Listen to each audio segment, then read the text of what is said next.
Divine élégance. Partie 1. Le succès des sœurs. Dans le village élégant d'Okporo vivaient deux sœurs inséparables, Chidera et Ngozi. Belles, intelligentes et ambitieuses, elles avaient lancé ensemble une boutique de chaussures et de montres féminines baptisée Divine Élégance. Leur boutique ne ressemblait à aucune autre. Les paires de talons étaient sublimes, les montres délicates et scintillantes. Leur secret? Une fournisseuse mystérieuse qu'elles gardaient pour elles.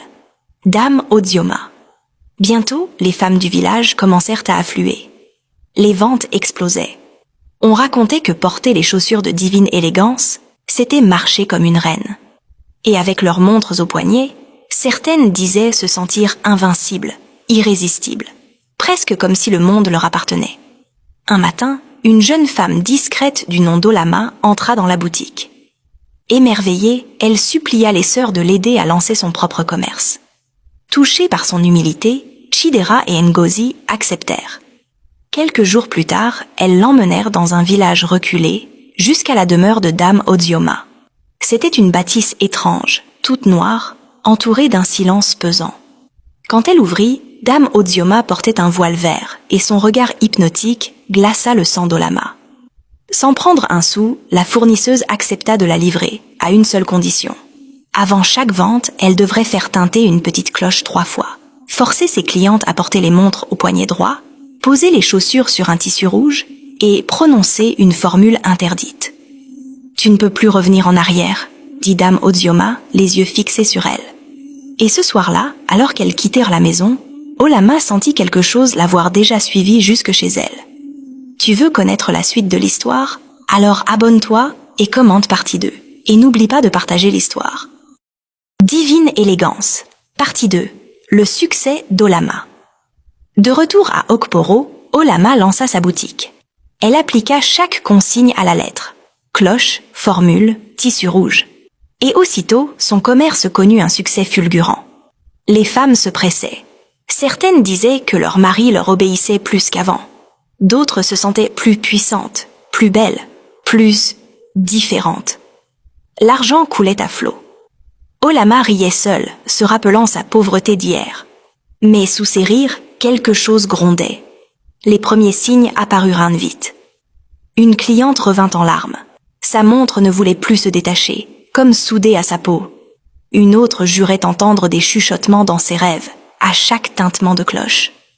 Une femme plus âgée confia marcher chaque nuit sans s'en souvenir, toujours dans les mêmes chaussures rouges. Olama voulut arrêter, mais les colis arrivaient tout seuls, sans qu'elle ne les commande. La cloche sonnait parfois, toute seule. Une nuit, elle fit un rêve étrange. Des dizaines de montres suspendues au-dessus d'un feu, tournant à l'envers, lentement, pendant qu'une voix murmurait « Tu leur as offert les chaînes. Maintenant, tu dois les porter aussi. » Et au réveil, sa propre montre était déjà attachée à son poignet. Tu veux connaître la suite de l'histoire? Alors abonne-toi et commente partie 3.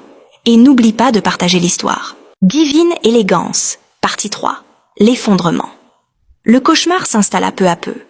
Olama ne dormait plus. La cloche sonnait à toute heure, les chaussures vibraient sur les étagères, les clientes hurlèrent de peur ou sombraient dans la folie. Un soir d'orage, Chidera débarqua, trempée, le cœur battant. La montre qu'elle avait offerte à leur mère avait commencé à fondre, lentement, sur sa peau. Elle entra dans la boutique d'Olama et découvrit un spectacle terrifiant. Olama parlait toute seule, tenant 2 chaussures rouges contre elle, murmurant « 3 tintements, 3 chaînes, 3 chemins ».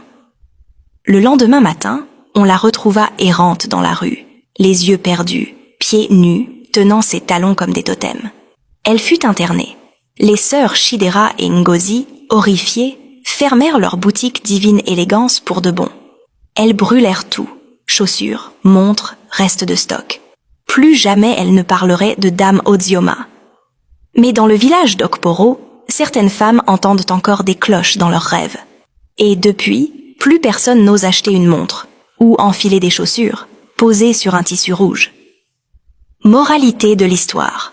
Le succès rapide obtenu par des moyens occultes ou douteux finit toujours par détruire ceux qui en profitent.